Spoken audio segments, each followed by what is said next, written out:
The whispers on the docks weren't just rumors of illicit cargo. They were the sounds of a town being slowly consumed, of secrets festering in the salt-laced air.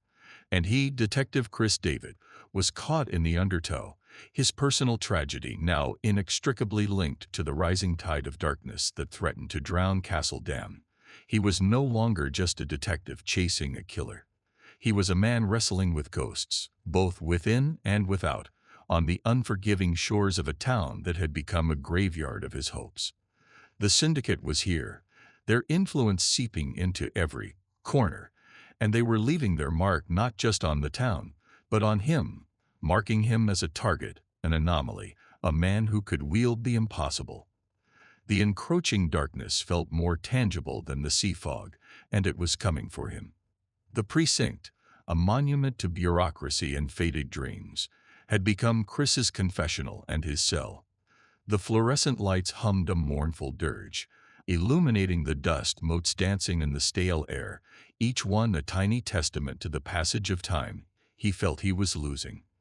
He had pored over Crystal's autopsy reports until the words blurred into meaningless shapes, the medical jargon a cruel mockery of the vibrant life that had been extinguished.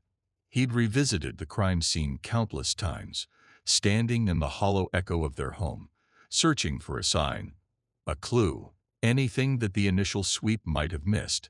But there was nothing, just the gnawing emptiness, the chilling finality of her last breath caught on his lips. Dave Dargo, his partner, a man whose gruff exterior masked a surprising depth of loyalty, would often find him hunched over his desk, the faint scent of Crystal's perfume, a ghost of a memory he still kept in a small velvet pouch, clinging to the air around him like a desperate plea. Dave understood. He'd seen the light die in Chris's eyes the day Crystal was taken from him, replaced by a cold, hard ember of resolve that burned with an all-consuming intensity. He'd watched Chris transform, witnessed the raw grief morph into a singular, almost terrifying focus. "She's gone, Chris," Dave would say, his voice a low rumble, a sound that usually punctuated the clatter of police radios and the slamming of car doors. "We'll find the bastard. We will. But you gotta breathe, man. You gotta remember how to breathe." But breathing felt like a betrayal. Each inhale was a reminder that Crystal no longer could. Each exhale was the ghost of her last sigh. The syndicate, the shadowy organization that had become the focal point of his investigation, was a convenient, tangible enemy. Their illicit activities, their insidious network spreading through Castle Dam like a creeping blight, provided a target for his rage.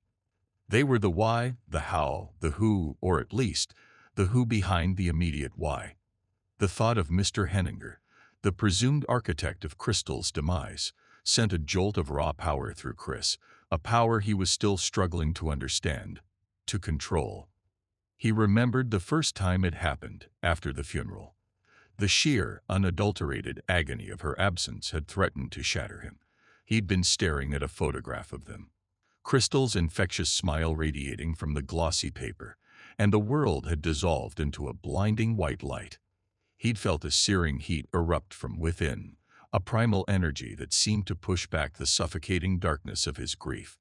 When the light receded, his vision had sharpened, his hearing had become impossibly acute, and a strange, almost serene calm had settled over him. It was Crystal. He could feel her presence, a spectral whisper in the back of his mind, a silent echo of her love and her pain.